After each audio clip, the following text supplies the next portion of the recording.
Hey guys, just doing a little update. So today, I didn't just go home. So today, this morning, Dean and I went along to the appointment with the naturopath, and it was so good. Like, I feel so good after that appointment, and like this is better than I've ever felt after any of the specialist appointments. It was really, really good. She asked a lot of questions. So she asked a lot about my general health and how I'm feeling, how my cycles are, and just literally covering so much. She was very, very thorough, which I did expect, especially having seen the acupuncturist the other week. It's kind of very similar. They like to get a lot of background information. Dean's gonna join in on this. I just sat down and started to tell him about the appointment today. I gotta get me a posture right. Oh man. Dean just went to the physio because his back's been really bad. Yeah. She's just like, gonna have to fix your posture.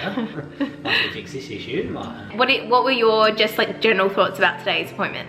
Yeah, yeah, fine, good. Like, it was all good. She came up a lot of questions and that's where I just got up to. I was just saying, like, she asked so many questions. She was really thorough. Fairly in-depth. Sort of hard because it was so many questions. You're just like, at the end, you're like, well, is there any questions? I don't have any. Yeah, like she asked us if we had any questions and we're like, yeah. No. And then So after she asked me a lot of questions, we kind of got to like, she didn't really give me a conclusion, but she gave a bit of insight to what she thinks may have happened. Because my cycles are, 24 days, and then I'm ovulating day 18, it's not giving my body enough chance to actually realize if it is pregnant and work through that, because it's just straight away onto my period. So she believes that she can make my cycles a bit longer, bring up my ovulation, and that'll give my body a chance to actually do that. I found it funny that, because I said that there were quite a few times where I was having so many symptoms and I really thought that I was pregnant, and she asked if I'd ever had my HGC tested, and I said no, I've only had progesterone. And she said that perhaps my body isn't producing enough HGC, so it's not, even though conception may have happened, it may not have taken, if that makes sense. And she also did mention about my progesterone levels as well, which I know there's been not too many comments, but I have seen comments saying progesterone may be low. So the next steps from here is she's given me a blood test to do and a saliva test. So I do the blood test on cycle day 3, it's day 1 today, and then I do the saliva test on day 21. And she's going to test my hormones, and then we're going to go back to her and see the results. And then, because she wants to give me some herbs, but she's just wants to make sure that they're the results that she's thinking they'll be before she gives them, in case they counteract with each other and some hormones won't balance with that, if that makes sense. That's basically where we're at. She wanted me to do a food diary as well. Start that tomorrow. Yeah, start it tomorrow. And yeah, like, I don't know, I just felt like really comfortable, like really just, yeah, like really good about it. Like afterwards I couldn't stop saying, like, I feel really good about this. Obviously I did tell her my history with the specialist, and yeah, it was nice to hear her story, because it's kind of what I've been thinking as well with my cycle not being right. I'm glad that she understood that. Yeah. I didn't have much to say. I got asked 3 questions. She was very happy to know that Dean had been tested. Dean's sperm had been tested, so yeah, that all came back good. So yeah. Anything else you want to say? Well, that's about it, really. Okay. Hey guys, today I had my 3rd acupuncture appointment, and it's in the evening. Dinner's just cooking. I'm really, really tired. I forget how tired it makes me when I do have the appointment. So it was really good. She stuck in, I think that there might have been like 2 or 3 in each leg, and then there were probably maybe 3 in my stomach area. And she did say she focused on fertility points, whereas last time she couldn't because I was so sick. And I told her that I went to see the naturopath that she recommended, and I really thanked her for it. And she was really pleased to hear about that, and that I'm getting my hormones checked, my, you know, blood tests and everything. And saliva test. She mentioned again that the foods that I should be eating are like, you know, warming foods like stews and things like that. And she explained it because like I can't remember the right names, but there's two halves of your cycle. The first is the water half, the second is the fire half. And the first half is where you start your cycle and you shed the lining and you grow the lining back of the uterus. And then the second half is, I think that it includes ovulation, and then obviously the second half, the luteal. Sorry, the memory card just ran out. And so in the second part that's the part that I need to work on. And to do that, I need to make sure that I'm kept warm, especially my feet and my kidneys, my pelvic area. And I need to be eating those kind of foods that she recommended.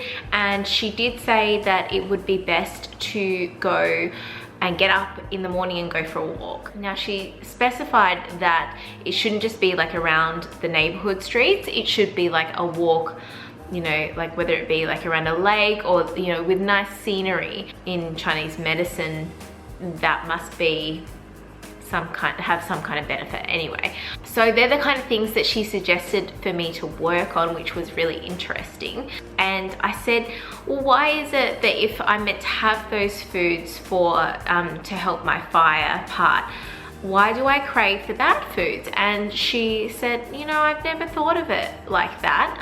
So she didn't really have an answer, but it must be something to do with the hormones, or and she did explain about when you do crave sweet foods, it affects, I think it's like your gut and your spleen, and it just means that those organs of your body aren't working as well as they should be, or they have problems.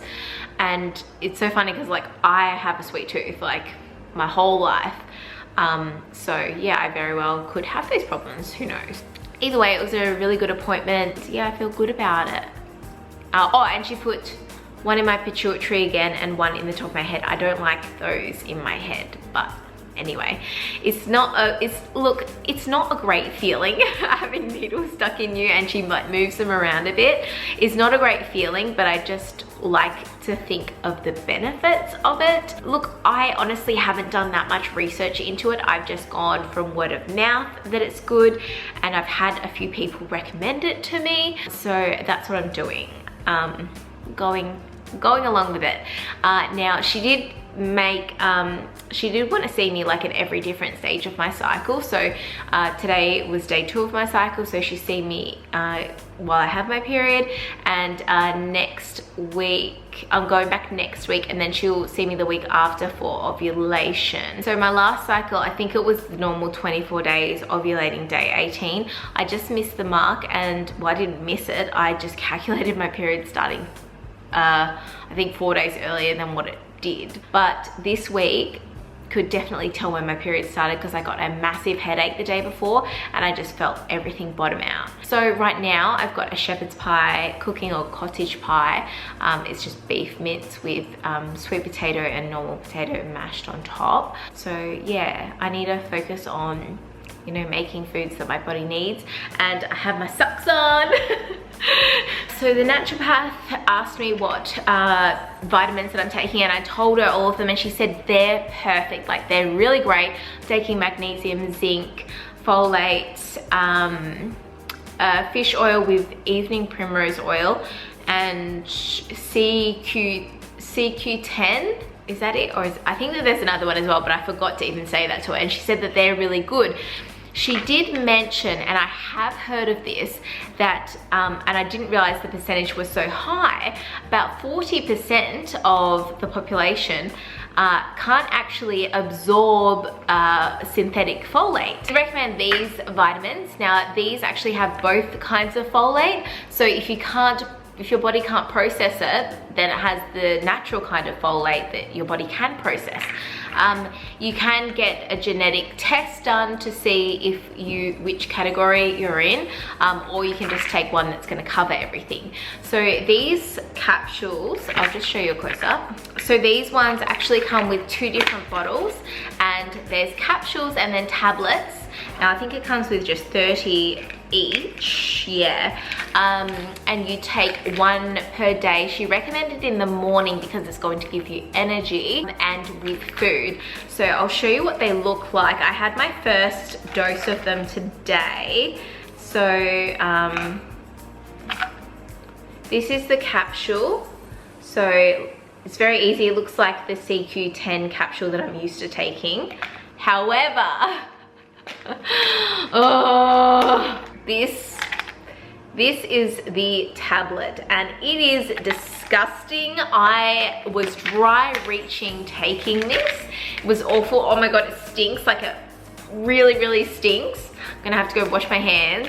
It was not pleasant at all, and because it was so big and chunky, I would rather take 2 smaller ones than 1 big one. However, I don't know if you cut it in half, if it's going to, you know, break the barrier, make it taste worse. But like, it got stuck on my tongue, and then my whole mouth tasted like it, and it was just honestly awful. Like, it wouldn't go down. Hopefully it gets better as I continue to take them. But this was $50, I think, for, you know, the 30-day. If it's what I need, it's what I need. And I think there's a lot of people that spend a lot more on vitamins. I also need to pay for my blood test and saliva test. So the blood test, I think she said it was around $60, and I just have it done and I pay myself. And then the saliva test, it actually comes with credit card details, and you pop it on there, and then you send that away, and then they process it and contact her, and that costs around $100 and something.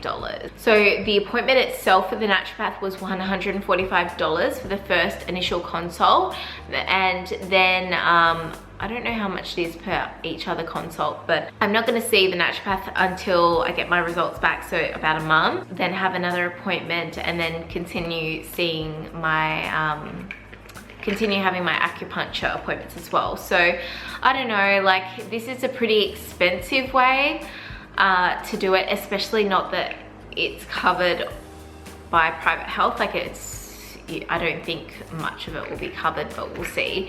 I guess depending on your cover. I feel, for me, like, I'm glad that we're going down this road. I feel good about it. I know it's gonna be expensive, but the other way is the surgery itself would have been around $1,500–1,600.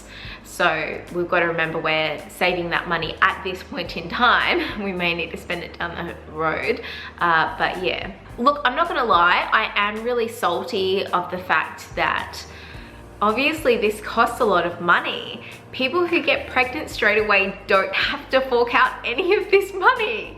I won't say any, because, you know, potentially they would want to do all these things, but it's up to them. Like, if I got pregnant straight away, I wouldn't need to see a specialist. I wouldn't need to go get acupuncture or see a naturopath. Like, I would just be pregnant straight away. And I think that that is something that people who do get pregnant straight away, or, you know, pretty soon, I think they take that for granted. You know, this is only my story, let alone the thousands of dollars people spend on IVF alone. Like, you know, I feel like, yeah, a lot of people would take this for granted. I guess we're in a good position where, yeah, a financially good position where we can afford to do this, but it's really frustrating, like, so frustrating. Anyway, there's my update for today. Sorry about my little whinge, but I think it's something that people don't even realize how much these things cost. So, yeah. Hey guys, I'm back for an update. It's the 21st of March, and I can't even remember the last time I did an update. I just filmed like another video which you would have already seen for my series, What I Wish I Knew Before My Journey, which, yeah, I hope helps people. Like, I mean, I know it's gonna help people, like, from what you guys have already said. Like, the feedback is just so amazing. Like, it's actually unreal. It's actually just crazy. Like, you know, like I'm just so glad that I'm able to turn like my struggles and my pain into this for you guys. So many of you have said like, I can't wait another week for the next episode. But like, I mean, I need the week to recover like from emotionally putting it out there as well. I'm currently on cycle day 16 and I have not taken the letrozole this month and I am waiting to ovulate. I do have follicle growth pain, like I mean that's what I'm gonna use to describe it, on my right side, which is where I'm due to ovulate. So I guess that's a good sign because I've had that the last couple of months. I have also been seeing my acupuncturist weekly.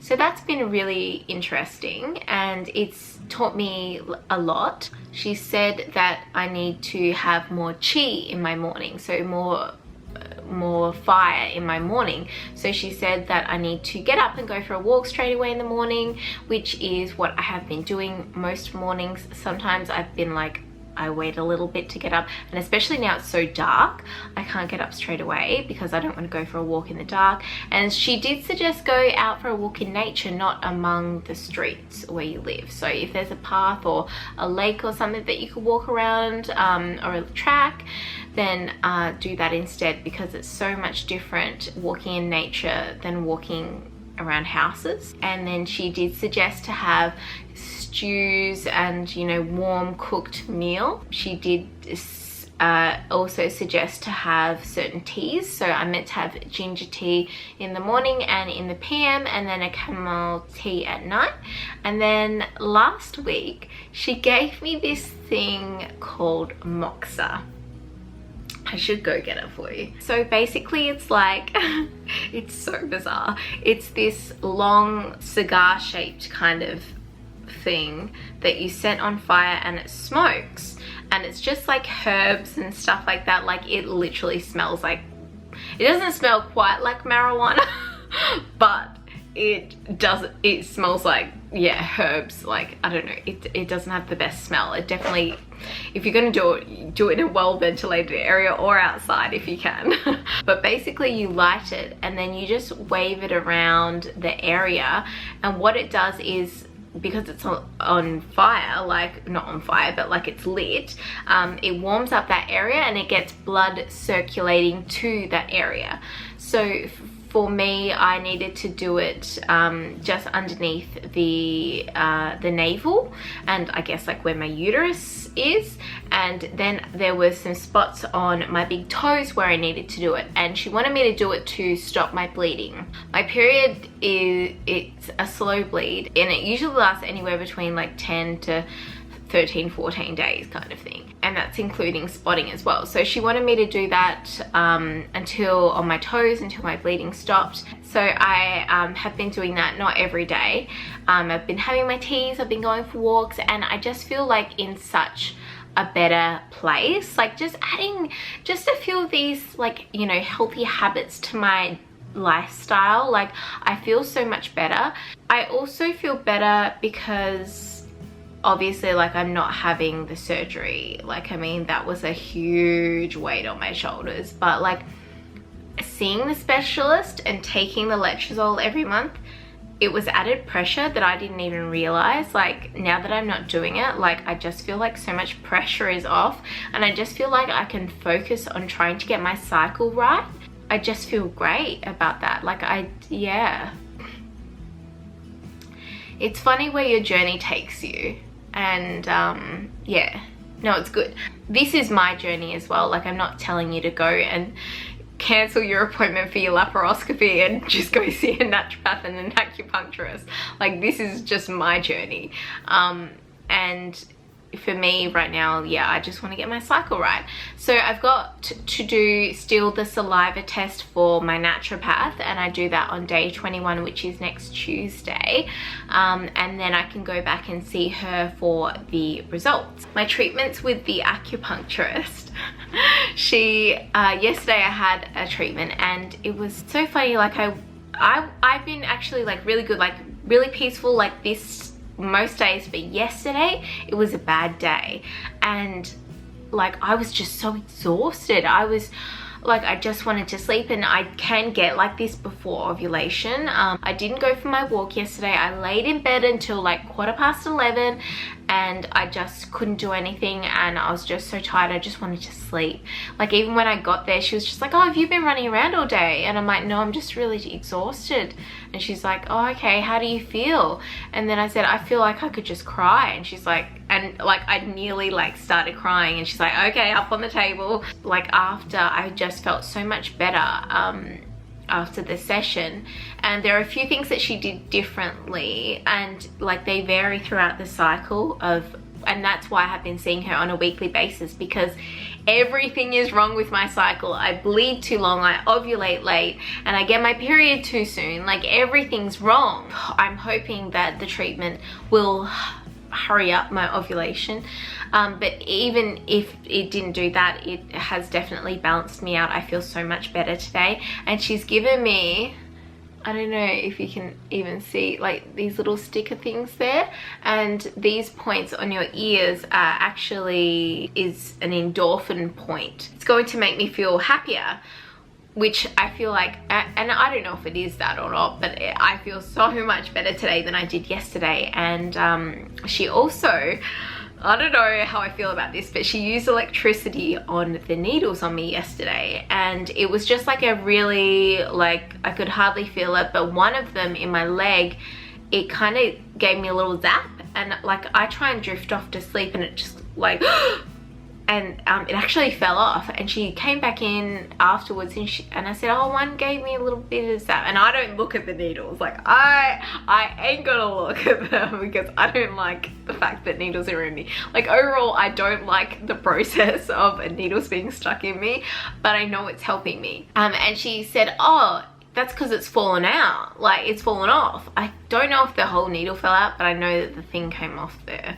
So she said sometimes that can happen, don't know why, but anyway, that's what happened. What the electricity does is it just gets more blood moving, more blood circulating, which is, you know, the whole point of it. So I don't know, I mean, for me personally, I've really enjoyed going and learning a different type of healing, and the way that they look at things is so different to Western medicine, and I can really appreciate that. Like I can, and it is very interesting. I did see a comment yesterday saying you seem really stressed and maybe you should take a break. Like to me, straight away that stuck out from, like, I don't know if this person has been, but I can only assume that they haven't been through this journey. And I just want to really stress that if you haven't been through this journey, please don't judge.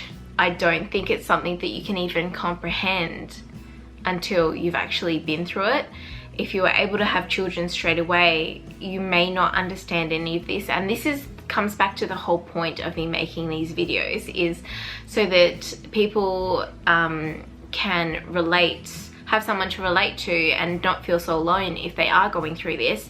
And also people who haven't been through this can understand how stressful it is, how anxious it can make you, how upsetting it is.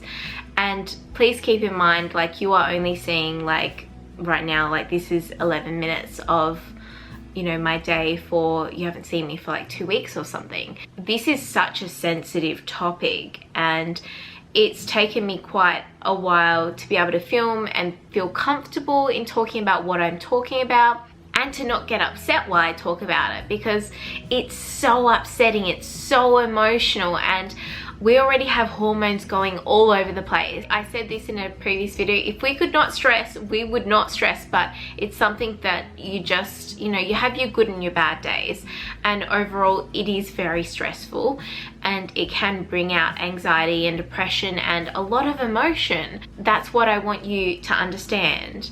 If you haven't had to go through this, like, or you won't ever have to go through this, I just want you to show a bit of compassion for those who have gone through it, or who are going through it, and who will have to go through it. That's all I want. So please don't judge before you know, before you've walked a mile in my shoes, before you've walked a mile in anyone else's shoes. You can't judge this situation.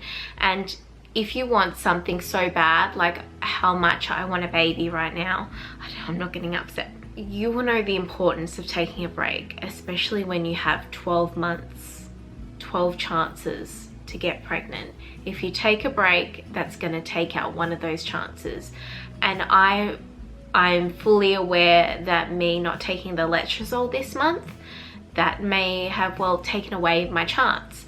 However, I'm working towards a new goal of getting my cycle set up right, and that's going to make me and my body better overall. So that's all for my update today, and I'm doing really, really good at the minute, and I'm hoping to ovulate.